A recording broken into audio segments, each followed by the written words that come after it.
This compass, well, it's not the diesel, it's not a manual, and it's not a 4x4 either.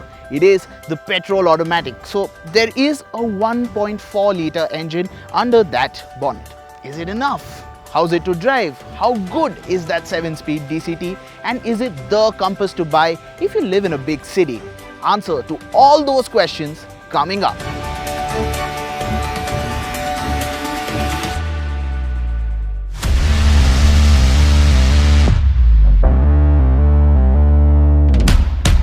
Petrol automatic is available in the top spec limited variant only. Now this means it gets all the bells and whistles, including projector headlamps, LED tail lamps and 17-inch alloy wheels.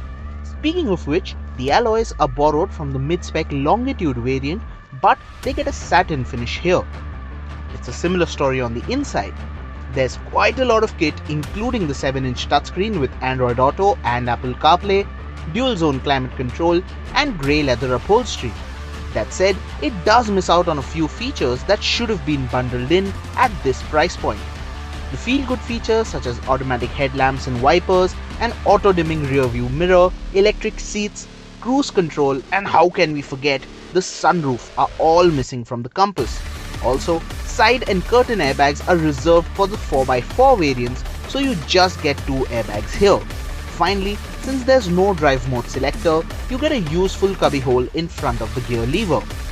But the rock solid build quality though is thankfully standard. The doors shut with a reassuring thud, the soft touch plastic on top of the dash feels wow, and the leather used on the seat, although easy to soil, is of a really good variety. And before we sign this section off, can we all agree that the blank buttons on the steering are an eyesore? Yes, onwards.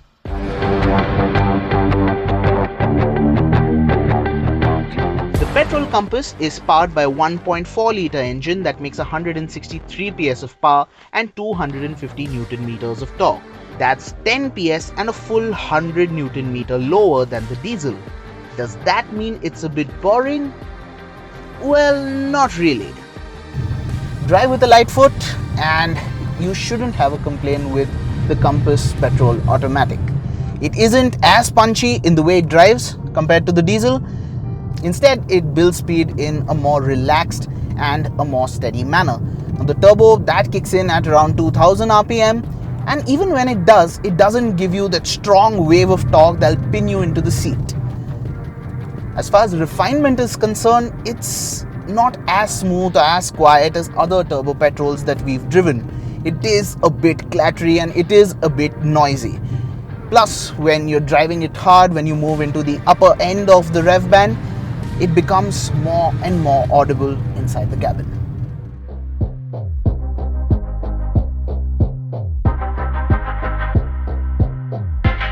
But there's one big, and we mean big, elephant in the room. To call the Compass thirsty will be a bit of an understatement. On test, we managed a little over 6 kilometers to the litre inside the city, and the figure was a notch better at around 8.5 on the highway. In fact, the highway feels like the natural home of the Compass Petrol. The engine is happy to tag along for a fast cruise, and it's on fast cruises like these that the gearbox complements the engine beautifully. But inside the city, it's a bit confused. Now, you expect automatics, and especially a 7-speed dual clutch like this one, to be smooth, polished, and go up and down the gears without you noticing. But sadly, this one, it feels a bit confused. It hesitates a bit before it actually gives you the gear you're supposed to be in. It also takes a while to respond to path throttle, so you will have to do some planning beforehand for that quick overtake. Plus, you don't even get paddle shifters behind the wheel. Of course, you can use the gear lever itself, stick it into manual mode, but it will upshift or downshift only if it thinks it should. For most other times, you get a message on the MID that says shift not allowed.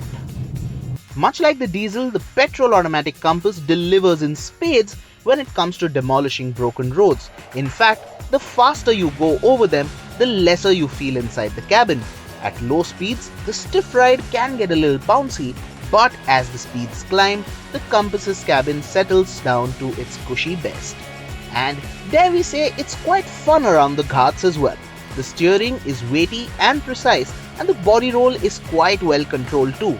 There's a bit of a kickback from the steering when you push it really hard, but for a calm drive around the twisties, it should do just fine. We had no issues with the brakes, but the ABS seemed to kick in a bit too early under heavy braking. The Compass also gets a host of other safety features, including traction control, electronic stability control, and hill assist. The parking brake is electric, that engages and disengages automatically when you shift to drive or park. But do remember that the switch works even when the car is in motion, that brakes the car abruptly. So yeah, careful.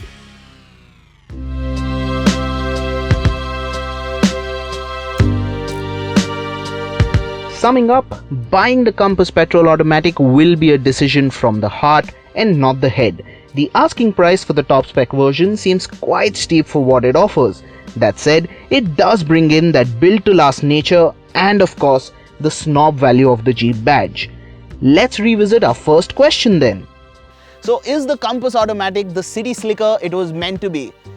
Not quite. Now we expected the 7-speed DCT to be a bit more polished, and that 1.4 litre petrol engine feels a bit overwhelmed. It struggles a bit under the big weight of the Compass.